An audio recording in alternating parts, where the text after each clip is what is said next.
ওকে দেখছে যে কত মানুষের ঘর বাড়ি উড়ে যাচ্ছে, কিন্তু আমার এমন ব্যাপানা মন ওয়েদার ডিমান্ড করতেছে খিচুড়ি খাইতে। তো যাই হোক, ওয়েদার ডিমান্ড করতেছে যে বাসায় খিচুড়ি রান্না করে নেই তা না, বাসায় খিচুড়ি রান্না করছি, গরু মাংস রান্না করছি। ভিডিওটা ক্যাপচার করতে পারিনি, এর জন্য ঈদের আগের দিনে ভিডিওটা আমার সাথে পাটজোয়ারে কী ইনসিডেন্ট ঘটেছে সেটাই শেয়ার করলাম আজকে আপনাদের সাথে।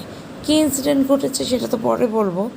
মেন হচ্ছে ওদের খিচুড়িটা যতবারই আমি খেতে যাই পাই না, কারণ হচ্ছে ওরা এত বেশি মজা হয় আর এত বেশি ভালো হয় যে আপনার কাচ্চির আগে, বিরিয়ানির আগে ওদের খিচুড়িটাই শেষ হয়ে যায়।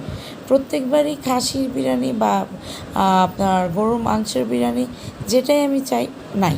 তো যাই হোক, এবার আমি ঈদের আগের দিন বলে ভাগ্যবশত পেয়ে গিয়েছিলাম, তো পেয়ে গিয়েছি বলেই ট্রাই করার জন্য বসে যাই। তো ঈদের আগের দিন বলে যে খিচুড়ি খাবো না তা তো আর হয় না। খেয়ে দেখি এত মজা, খুবই ভালো হয়েছে এবং এত টেস্ট হয়েছে। কিন্তু দুঃখের বিষয়, মজা হলে কি হবে ভাই, কোয়ান্টিটিও কম দাম হিসাবে, এবং আমার মাংসর পরিমাণও কম। হয়তো আমার ভাগ্য খারাপ, এই 4টা থেকে প্রায় 5টা হাড্ডি আমার প্লেটেই পড়েছে।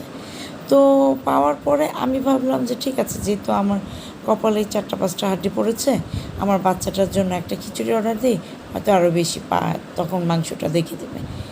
ভাই, খিচুড়িটা নিয়ে কোনো লাভ হয় নাই, এমন একটা ইনসিডেন্ট আমার সাথে ঘটে। পরে আমি খিচুড়িটা আর খাওয়া কন্টিনিউ করতে পারি নাই। আমার ভাগ্যটা খুবই খারাপ ছিল ওই দিন।